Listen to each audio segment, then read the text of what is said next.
So look, man, this up. This was up. Put y'all up to date. All right, I had a 20 horse. I thought it was upgraded to a 35, but it was older, so it wasn't a 35. But it was fast. I ain't gonna, don't get me wrong, it was fast. So then I ended up buying a 25 horse. I got up to maybe by myself 16 point something miles. I cleaned the carburetor out and everything. It was running okay, so it wasn't fast enough for my boat. I get to what's all in my boat in a second. So now I got a 30 horse to date. Now this 3 engines within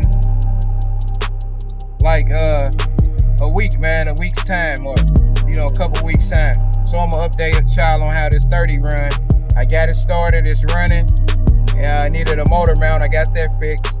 So I got it on now. As you can see, I don't know if you can see, but we got it on the back of the trailer. We gonna see what it do. So I will keep y'all updated on that. So stick around, stick around.